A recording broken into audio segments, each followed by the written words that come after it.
الحمدللہ علی رب الانام والصلاة والسلام علی بدر التمام وعلی آلہ واصحابہ والعام اما بعد فاعوذ باللہ من الشیطان الرجیم بسم اللہ الرحمن الرحیم۔ ناظرین، آج کا ہمارا درس شریعت احکام قربانی کے متعلق ایک نہایت ہی اہم مسئلے کے بارے میں صراحت کرنا ہے۔ مسئلہ یہ ہے کہ جانور کو گھنڈی کے اوپر سے ذبح کرنا چاہیے یا گھنڈی کے نیچے سے ذبح کرنا چاہیے۔ گنڈی یعنی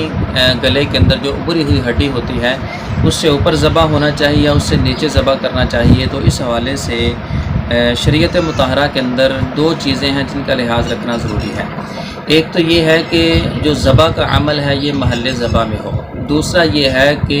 جو ذبح کا عمل ہے یہ معیار ذبح کے مطابق ہو۔ اب شریعت مطہرہ کے اندر جو محل ذبح ہے اس حوالے سے رسول پاک صلی اللہ علیہ وسلم کی حدیث ہے، ارشاد فرمایا کہ الزکوٰۃ ما بین اللبۃ واللحیین، فرمایا کہ جو ذبح ہے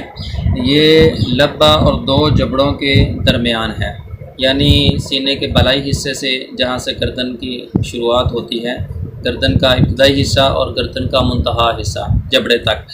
یہ جو گردن کا مکمل حصہ ہے یہ محل ذبح ہے۔ اس مقام پر ذبح کا عمل ہونا چاہیے، پھر جانور جو ہے وہ شرعی اعتبار سے حلال ہوگا۔ اور دوسری بات یہ ہے کہ معیار ذبح کے اندر اس چیز کی صراحت فرمائی کہ جو جانور کی رگیں ہیں، کھانے پانے کی، سانس کی اور دو خون کی جو رگیں ہیں جن کو بدجین بولتے ہیں، ان میں سے کل کا یا اکثر کا کٹ جانا جانور کے حلال ہونے کے لیے ضروری ہے۔ اگر اکثر رگیں کٹ گئیں جانور حلال ہے، اگر اکثر رگیں نہیں کٹی تو جانور حلال نہیں ہے، یعنی دو رگیں کٹی ہیں دو باقی ہیں تو ایسی صورت میں جانور حرام ہے، اور اگر تین رگیں کٹ گئی ہیں تو پھر ایسی صورت کے اندر جانور حلال ہوگا۔ تو اصل جو معیار ہے، معیار ذبح ہے، وہ ہے اکثر رگوں کا کٹ جانا۔ یہ شریعت مطہرہ کے روح سے کوئی تقیید کا کوئی پابندی نہیں ہے کہ جو گنڈی ہوتی ہے یعنی گلے کے اندر جو ابری ہوئی ہڈی ہوتی ہے، جس طرح یہ انسانوں کی ہوتی ہے جانوروں کے بھی ہوتی ہے، تو اس سے ذبح نیچے ہونا چاہیے اوپر ہونا چاہیے، یہ شریعت مطہرہ کے اندر تعیین نہیں ہے۔ اگرچہ بعض علماء نے اس حوالے سے اپنی اختلاف رائے کا اظہار کیا ہے اور انہوں نے اس بات کے اوپر زور دیا ہے کہ جو ذبح کا عمل ہے یہ گنڈی سے نیچے ہونا چاہیے، جو عقدہ ہے اس سے نیچے ہونا چاہیے، اگر اوپر ہوا تو یہ درست نہیں ہوگا۔ لیکن شریعت مطہرہ کے اندر جو معیار ذبح ہے وہ اکثر رگوں کا کٹ جانا ہے۔ چنانچہ اس حوالے سے امام اہل سنت شاہ امام احمد رضا خان علیہ رحمۃ الرحمن سے چند مواقع پر اس حوالے سے چند سوالات ہوئے جس کے آپ نے جو نا وہ بڑے تحقیقی جوابات ارشاد فرمائے۔ چنانچہ اس حوالے سے امام اہل سنت نے 219 صفحہ پر اسی طرح کے ایک سوال کے اندر جو ہے وہ جواب ارشاد فرمایا۔ اس مقام پر تحقیق یہ ہے کہ ذبح میں گنڈی کا اعتبار نہیں، 4 رگوں میں سے 3 کٹ جانے پر مدار ہے، اگر 1 یا 2 رگ کٹی جانور حلال نہ ہوگا اگرچہ گنڈی سے نیچے ہو، اور اگر 4 یا کوئی سی 3 کٹ گئیں تو جانور حلال ہے اگرچہ گنڈی سے اوپر ہو۔ تو اصل جو معیار ذبح ہے وہ یہ ہے کہ اکثر رگیں کٹ جائیں۔ اسی طرح دوسرے مقام کے اوپر آپ نے ارشاد فرمایا کہ اس مسئلہ پر تحقیق اور قول فیصل یہ ہے کہ ذبح فوق العقدہ سے اگر 4 یا 3 رگیں کٹ گئیں جانور ذبح ہو گیا، جانور حلال ہے، اور اگر صرف 2 ہی کٹیں حلقوں و مری نیچے رہ گئے جانور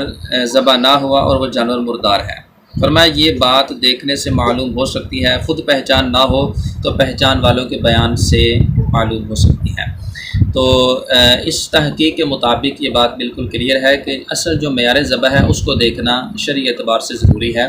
گنڈی کا اس میں فوق کا یا تحت کا، اوپر کا ہونا یا نیچے کا معیار ہونا یہ شرعی اعتبار سے ضروری نہیں ہے۔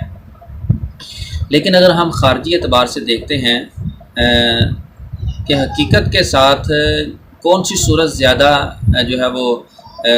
تحقیق کے قریب ہے اور حق بات کے زیادہ قریب ہے، تو اس حوالے سے علامہ کاسانی علیہ الرحمہ نے البدائع الصنائع کے اندر اس مسئلے کی توضیح فرمائی۔ تو ارشاد فرمایا کہ ان الاوداج متصلۃ من القلب بالدماغ، فرمایا کہ اوداج رگیں دل و دماغ سے متصل ہوتی ہیں، فیحصل فرجها بالذبح فوق العقدۃ ایضا لا محالہ، تو فرمایا تو گنڈی سے اوپر ذبح کرنے میں لازماً یہ رگیں کٹ جائیں گی، ولا شک، اور اس میں کوئی شک نہیں ہے، ان ذالک بین اللبۃ واللحیین فیجب الحل، کہ یہ جبڑوں اور لبہ کے درمیان ہے، تو گنڈی سے اوپر ذبح میں حلال ہونا یہ لازمی ہے، ضروری ہے، یعنی لازمی طور پہ وہ جانور حلال ہی ہوگا۔ تو گنڈی سے اوپر اگر ذبح کیا جائے تو اس میں رگوں کے کٹنے کے زیادہ چانسز ہوتے ہیں، کیونکہ خارج کے اندر بھی ہم نے دیکھا ہے اور اس چیز کا مشاہدہ کیا ہے، اور کئی سالوں سے میں خود بھی جو ہے نا وہ ذبح کا عمل کرتا چلا رہا ہوں، چھوٹے جانور کو بھی ذبح کیا ہے، بڑے جانوروں کو بھی جو ہے وہ تکبیر پیری ہے، ذبح کا عمل کیا ہے۔ تو جو فوق العقدہ کا معاملہ ہے، اس کے اندر ایک تو ذبح کرنے والے شخص کے لیے آسانی ہوتی ہے، آسانی اس اعتبار سے ہوتی ہے کیونکہ جو لبہ کے اوپر گردن کا حصہ ہے، یعنی سینے کی طرف جو گردن کا حصہ ہے، اس حصے کے اوپر گوشت زیادہ ہوتا ہے، تو اس میں رگوں تک پہنچنے کے اندر ذبح کرنے والے کے لیے دقت پیش آ سکتی ہے، اس کو مشکلات کا سامنا کرنا پڑ سکتا ہے۔ جبکہ فوق العقدہ جو گردن ہوتی ہے یہ تھوڑی سی باریک ہوتی ہے، گوشت کم ہوتا ہے، تو اوپر سے اگر عقدہ یعنی جو گنڈی ہے اس کے اوپر سے اگر ہم جانور کو ذبح کرتے ہیں تو پھر ایسی صورت کے اندر ایک تو جانور جلدی ذبح ہو جاتا ہے، اور دوسرا جو اس کے رگیں ہیں وہ جلدی کٹ جاتی ہیں۔ اور دوسری بات یہ ہے کہ اس چیز کا میرا ذاتی مشاہدہ ہے کہ جو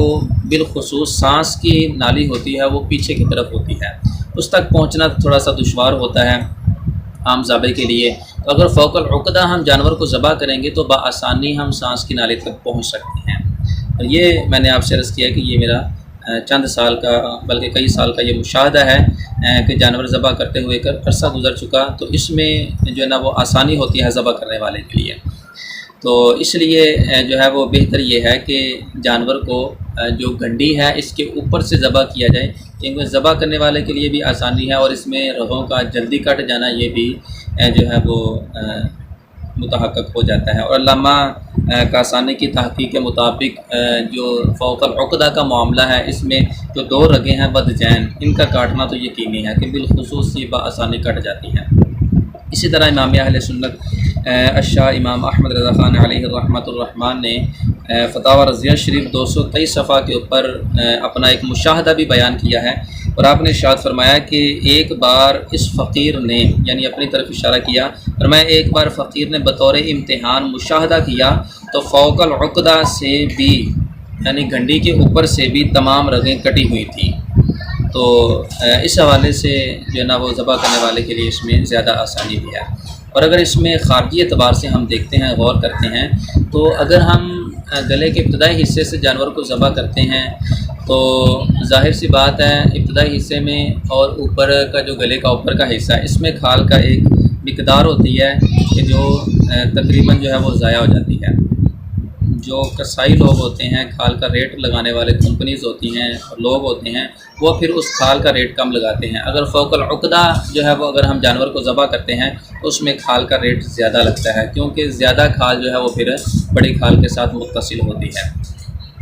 تو اگر لاکھوں کی اعتبار سے کھالیں ہوتی ہیں ہر سال، پوری دنیا کے اعتبار سے دیکھا جائے تو یہ تعداد کروڑوں میں بھی جا سکتی ہے، تو لاکھوں کے اعتبار سے کھالیں ہیں، اگر ہر کھال کے اوپر جو ہے نا وہ چند پیسوں کا بھی فرق پڑے تو یہ لاکھوں کا دینی مدارس کو نقصان ہوتا ہے، کیونکہ یہ کھالیں عموماً فقراء کو جاتی ہیں یا زیادہ تر دینی مدارس کو جاتی ہیں، تو اس اعتبار سے جو دینی فائدہ ہے وہ بھی اسی کے اندر بظاہر سمجھ آتا ہے کہ جانور کو فوق العقدہ یعنی گنڈی کے اوپر سے ذبح کیا جائے تاکہ آسانی بھی رہے اور جو ایک نقصان کا اندیشہ ہے وہ بھی کم سے کم ہو۔ تو یہ دو چیزیں شریعت مطہرہ کی روح سے کہ محل ذبح میں ذبح ہو اور معیار ذبح کے مطابق ذبح ہو، گنڈی سے نیچے ہو تو بھی جانور حلال ہے، گنڈی سے اوپر ہو تو بھی جانور حلال ہے، جبکہ تمام رگیں یا اکثر رگیں یعنی 3 رگیں جانور کی کٹ جائیں تو پھر شرعی اعتبار سے وہ ذبیحہ حلال ہوگا۔ اگر 3 سے کم کٹتی ہیں تو پھر ایسی صورت کے اندر اس ذبیحہ کا کھانا شرعی اعتبار سے جائز نہیں ہے۔ اللہ تعالی ہم سب کو شریعت مطہرہ کے مطابق عمل کی توفیق عطا فرمائے، آمین بجاہ النبی الامین صلی اللہ علیہ وسلم۔